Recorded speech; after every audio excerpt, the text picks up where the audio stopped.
মেহেরপুর জেলা শাখার সম্মানিত সাবেক সভাপতি, বাংলাদেশ জামাত ইসলামী মেহেরপুর জেলা শাখার সম্মানিত জেলা সেক্রেটারি, বিশিষ্ট সমাজসেবক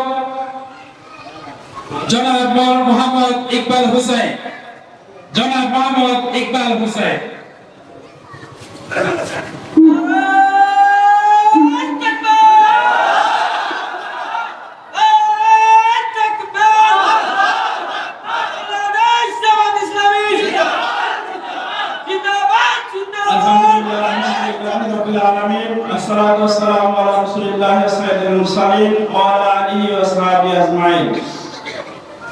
স্বাধীনতার বন্ধ পরে বাংলাদেশ জামাত ইসলামী মেহেরপুর সদর উপজেলার শ্যামপুর ইউনিয়ন কর্তৃক আয়োজিত আজকের এই কর্মী সম্মেলনে সভাপতিত্ব করছেন শ্যামপুর ইউনিয়নের সংগ্রামী আমির ভাই মফিদুল ইসলাম।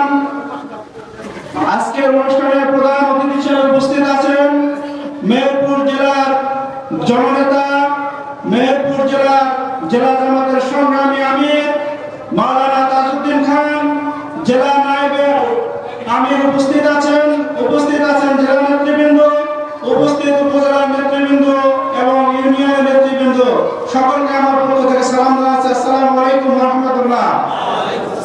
সম্মানিত উপস্থিতি, আপনারা জানেন যে বিগত 15 থেকে 16 বছর আজকে বাংলাদেশকে একটা ভারতের অঙ্গরাজ্য করার জন্য বিগত সরকার প্রচেষ্টা চালিয়ে গেছিল। তারা এই দেশকে লুট করে দেশকে ধ্বংস করে নিয়ে গেছে। আর দেশের জন্য যেটা রেখে গেছিল সেটা হচ্ছে শেখ হাসিনা, এবং এই শেখ হাসিনাকেও একসময় এই দেশের ছাত্র জনতা সহ বাংলাদেশের জনগণ অপমানজনকভাবে বিতরণ করেছে। কারণ কি? কারণ হচ্ছে এই দেশের যত স্বাধীনতাকামী এবং দেশপ্রেমিক মানুষ আর যতদিন থাকবে ততদিন এই ভারতের দালালদের স্থান এই বাংলাদেশে হবে না। সম্মানিত উপস্থিতি, আমরা যে দ্বিতীয় স্বাধীনতা পেয়েছি, এই স্বাধীনতা একটা কথা আছে যে স্বাধীনতা অর্জন করার চেয়ে স্বাধীনতা রক্ষা করা কঠিন।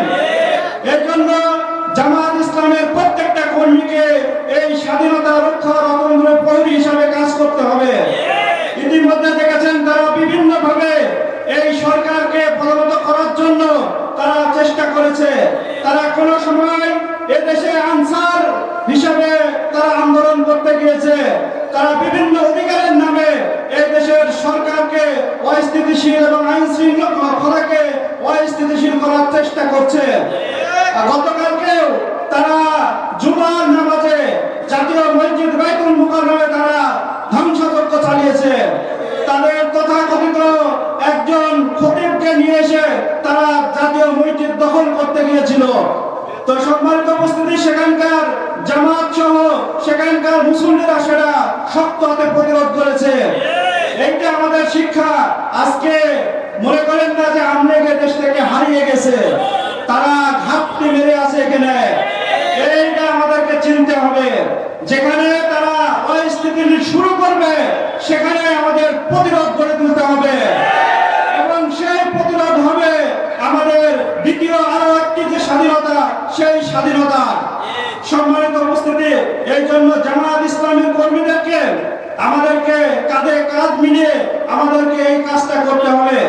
এজন্য আপনাদের প্রতি আমার উদাত্ত আহ্বান যে এখন যে সময় এসেছে, এই সময় হচ্ছে কি যে জামাত ইসলামী এই বাংলাদেশে সবচেয়ে গুরুত্বপূর্ণ দায়িত্ব পালন করবে। বাংলাদেশের মানুষের অপমার জনতা আজকে জামাত ইসলামের দিকে চেয়ে আছে। আজকে সব দলের দেখা শেষ, এখন মানুষের মুখে মুখে হচ্ছে জামাত ইসলামী বাংলাদেশ। এই জন্য আমাদেরকে সেই দায়িত্বশীল ভূমিকা রাখতে হবে। আমাদেরকে অসহায় মানুষের পাশে দাঁড়াতে হবে, সমস্যাগ্রস্ত মানুষের পাশে দাঁড়াতে হবে। মানুষ বিপদগ্রস্ত যারা, তাদেরকে আমাদেরকে বিপদ থেকে বাঁচাতে হবে, উদ্ধার করতে হবে। আজকে একটা বিষয় কি হয়েছে যে বাংলাদেশের সবচেয়ে বড় যে সমস্যাটা, সেটা হচ্ছে দুর্নীতির সমস্যা। এই দুর্নীতি সমাজের তন্দ্রে তন্দ্রে ছড়িয়ে আছে।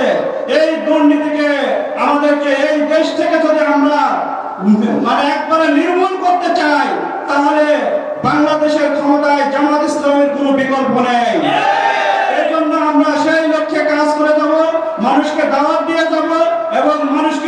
ইসলামের প্রতি আহ্বান জানিয়ে আমরা সেই কাজটা করে যাব।